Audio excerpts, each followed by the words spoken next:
दोस्तों, आपने कभी न कभी कुछ चालाकियां तो जरूर ही की होंगी। आज की कहानी चालाक नौकरानी भी कुछ ऐसी ही है।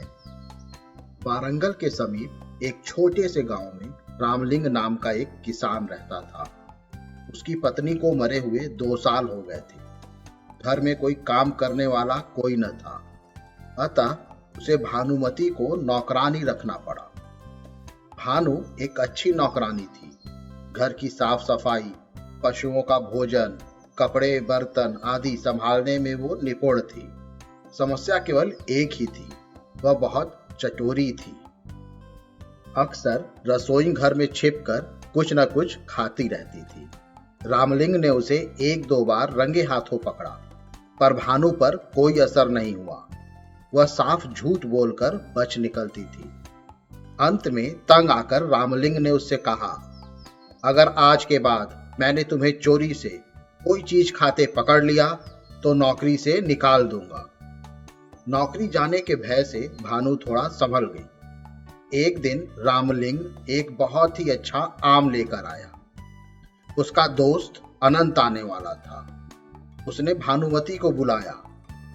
सुनो, इस आम का छिलका उतार कर टुकड़ों में काट दो। हम दोनों दोस्त आज इसे मजे से खाएंगे। भानुमती को आम बेहद पसंद थे। मन को लाख समझाने के बावजूद वह रुक न सकी। आम के टुकड़े चखते चखते पूरा आम ही खत्म हो गया। तभी रामलिंग की आवाज सुनाई दी, भानुमती, आम काट कर ले आओ। अनंत आता ही होगा। अब तो भानुमती की आंखों के आगे अंधेरा छा गया। उसे नौकरी जाने की चिंता होने लगी। तभी उसे एक योजना सूझी। उसने रामलिंग से कहा, मालिक, चाकू की धार बना दो। आम का छिलका बहुत ही बारीक है और उतर नहीं रहा है। रामलिंग चाकू की धार बनाने लगा। दरवाजे पर आनंद आ पहुंचा।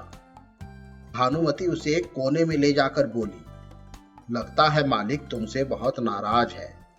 चाकू की धार बनाते बनाते बड़बड़ा रहे थे कि आज तो अनंत की नाक काट दूंगा।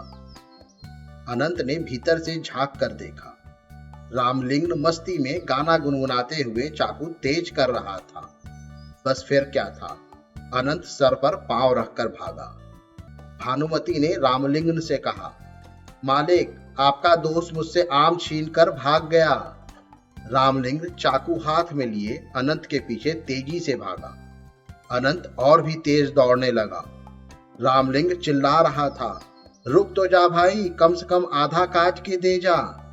अनंत ने सोचा कि रामलिंग आधी कटी नाक मांग रहा है।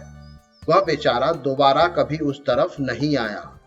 रामलिंग भी थक हार कर लौट आया।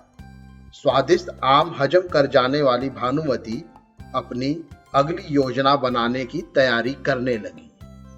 मुझे उम्मीद है आपको ये कहानी पसंद आई होगी। ऐसी ही और कहानी सुनने के लिए हमारे चैनल को लाइक और सब्सक्राइब करें। इस कहानी को ज़्यादा से ज़्यादा शेयर करें। जल्द ही मिलते हैं एक और नई कहानी या किस्से के साथ। तब तक के लिए धन्यवाद।